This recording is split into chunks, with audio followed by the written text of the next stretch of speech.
This is an open letter to Netanyahu without respect. Mr. Netanyahu, with your ethnic cleansing in Gaza, don't think you are making a dent in the morale of the Gazans people. Rather, you are taking your Zionist country towards annihilation. This war, if it is correct to call it a war, has exposed your ugly face to the world. You have combined sick qualities that are seldom found in one person. You are arrogant, a liar, a miser, a coward, and a parasite.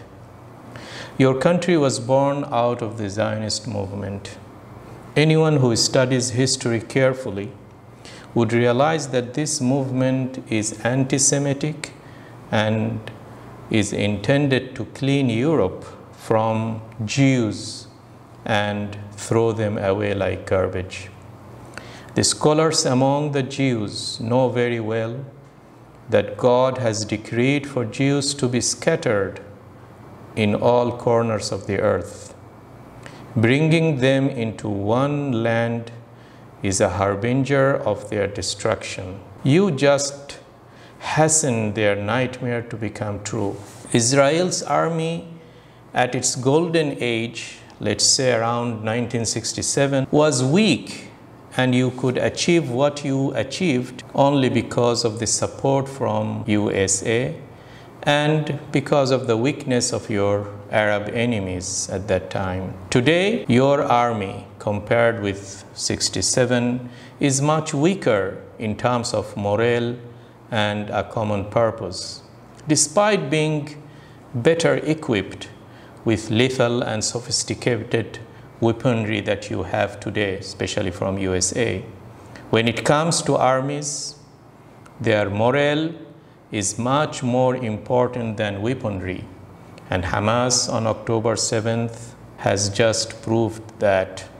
A few infiltrators brought your military base near Gaza to its knees in just 3 hours. Mr. Netanyahu, to your bitter luck, you and your people are stuck in a country that has inherited a blessed land and a blessed book, which is the Quran. This book, which is abundant with prophecies of glorious victory against a parasite nation that will gather at the land of Palestine.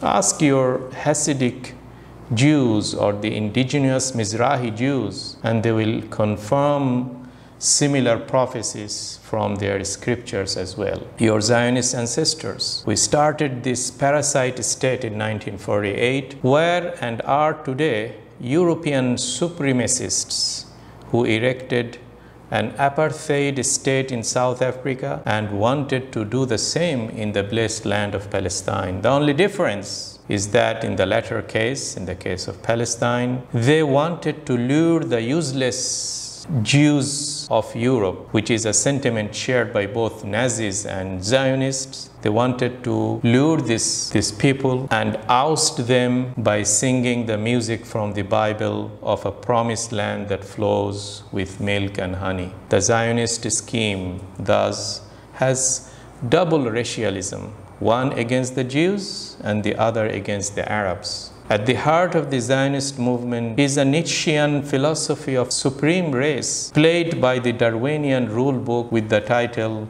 Survival for the Fittest. You have repeatedly branded Hamas as Nazis or even ISIS, but have you ever looked into the mirror and saw a striking similarity with Hitler or Mussolini? Mr. Netanyahu, I am sure the recent release of the American-Israeli mom and her daughter by Hamas has irritated you a lot. You have never wanted the hostage file to create another riot in Tel Aviv, and Hamas has just ignited that. Sometimes I feel that the biblical curse on Ham or his son Canaan by Prophet Noah has missed them and just landed on you. Anything you touch these days turns into a dragon that eats you.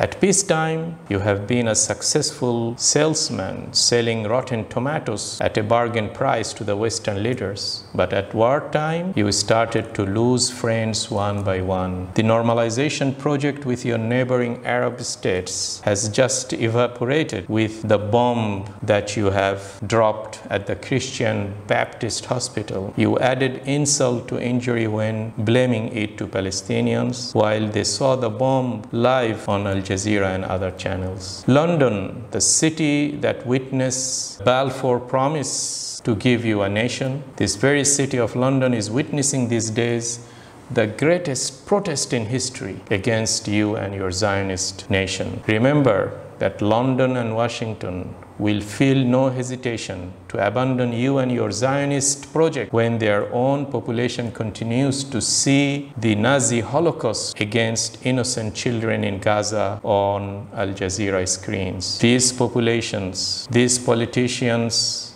in their democratic states cannot go against their public opinion. Biden enjoyed the least popularity the moment he landed back in Washington after visiting you. I am sure that he now hates the day when he hugged you upon landing at Tel Aviv at the Ben Gurion airport. That probably was his death hug. So by now you can see, Mr. Netanyahu, what I meant by the curse of Ham. Even the poor McDonald's wasn't safe from your curse. The other day, my 8-year-old boy who used to love McDonald's willingly and happily abandoned McDonald's on the ground that McDonald's has hugged you, as did Biden before. Even false claims, when it is against Israel, these days finds a fertile ground, exactly the opposite of what you intended. Mr. Netanyahu, if history provides you any insight and hints, don't forget the years leading to the creation of Israel in 1940s. Britain, at that time, saw your ugly face and abandoned you when the thugs of Haganah and Irgun terrorized the British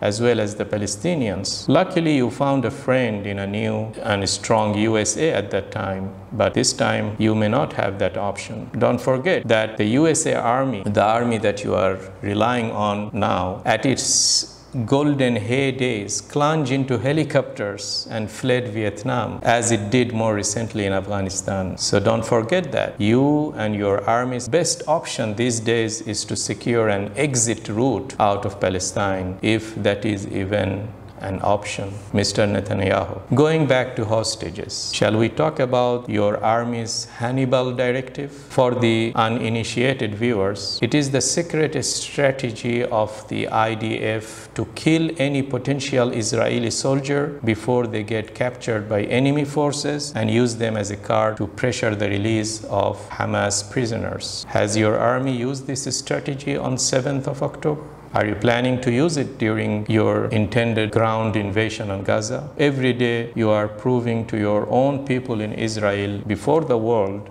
that you are closer to Nazi and Goliath, and that Hamas is closer to David and Shaul. The other day I was watching a documentary on Israel's in the 1950s, when the Israelis kidnapped the children of Yemeni Jews migrants and transferred them to Ashkenazi European Jews. If you showed fascist ugly face to your fellow Yemeni Jews or Ethiopian Jews, then the massacre that we are witnessing every day against Gazan babies and children is very well understood. You have bombed hospitals, churches, mosques, schools, border crossings, warehouses, and you have scored 70% of your casualties among the children at the age of live transmission. Your denials just fuel the hatred against Israel among all nations. Mr. Netanyahu, your army wrongly landed on a land that has history and future. It was not a land without people, as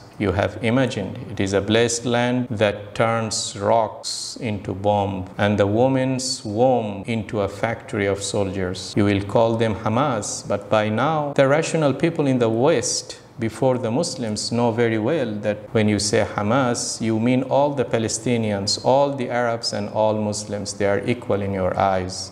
Any non-Jew indigenous people of Palestine is Hamas to you. So stop playing with words. Mr. Netanyahu, history did not start on 7th of October. It started much earlier, in 1948 and even before. These are two recent events to be forgotten by a nation that knows very detail of what happened 1400 years alone, let alone 1948. In 1400 years ago, when the Jews in Medina concocted conspiracies against Muslims. They even know the details of what will happen in the future. How can the Zionist population of a state that brought heterogeneous cultures from Russia, from East Europe, from Yemen, from Ethiopia, from India, how can such a nation of a heterogeneous cultures defeat the morale and resistance of a culture that knows and which is informed by history